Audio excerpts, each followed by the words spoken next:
সাকিবের সাথে একমত হলেন তামিম ইকবাল খান। ভারতের বিপক্ষে টস জিতে নিতে হতো ব্যাটিং। আফগানিস্তান যেন বাংলাদেশকে শেখালো টি-20 ব্র্যান্ডিংয়ের ব্যাটিং। তবে এখনও খোলা আছে টাইগারদের সেমিফাইনালে যাবার পথ, যদিও সেটার জন্য হতে হবে অনেক অবিশ্বাস্য কিছু। বিস্তারিত মেহেদী নাইমের রিপোর্টে। 2023 সালে ওয়াংখেড়েতে ম্যাক্সওয়েলের সেই অবিশ্বাস্য ইনিংসের কথা মনে আছে? অতিমানবীয় এক ইনিংসে চাপা পড়ে গিয়েছিল আফগানদের কান্না। 2024 বিশ্বকাপে এসে 2023-এর প্রতিশোধ নিল যুদ্ধ বিধ্বস্ত দেশটি। মাইটি অস্ট্রেলিয়াকে সুপার 8-এ হারিয়ে বাংলাদেশকে শেখালো টি-20 কিভাবে খেলতে হয়। ক্রিকেটের ক্ষুদ্র ফরম্যাটে প্রায় 2 দশক খেললেও টাইগাররা যেন এখনো দুধের শিশু। টসে জিতে কি করতে হবে সেটাই বুঝতে পারে না, নতুবা ভারতের বিখ্যাত ব্যাটিং লাইন আপকে কিভাবে আগে ব্যাট করতে পাঠায়। বড় রান তাড়া করার মতো ব্যাটার বাংলায় আছে কি? ম্যাচ শেষে সংবাদ সম্মেলনেও তাই টস জিতে ব্যাটিং নেওয়ার পক্ষে ছিলেন সাকিব।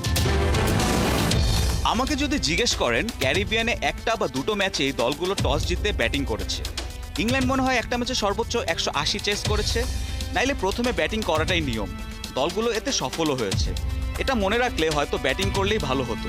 তবে অধিনায়ক ও কোচ হয়তো ভেবেছেন ওদেরকে মোটামুটি একটি রানে আটকে রাখতে পারলে কাজটা সহজ হবে, তাই টস জিতে বোলিং নিয়েছে। সাকিবের সঙ্গে একমত হয়েছেন তার এক সময়ের বন্ধু তামিম ইকবাল খান।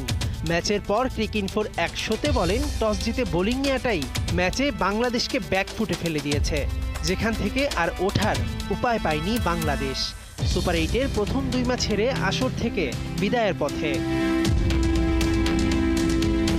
তবে এখনও বাংলাদেশের সুযোগ আছে সেমিতে খেলার। সেজন্য করতে হবে অবিশ্বাস্য কিছু, সঙ্গে থাকতে হবে যদি কিন্তু আর অনেক সমীকরণ। আফগানিস্তানের বিপক্ষে বিশাল ব্যবধানে জিততে হবে, সঙ্গে ভারতের কাছে বড় ব্যবধানে অস্ট্রেলিয়াকে হারতে হবে। তাহলেই কেবল রান রেটে আফগানিস্তান ও অস্ট্রেলিয়ার চেয়ে এগিয়ে থাকবে বাংলা। তবে এসব আকাশকুসুম সমীকরণে সাকসেস আসবে না।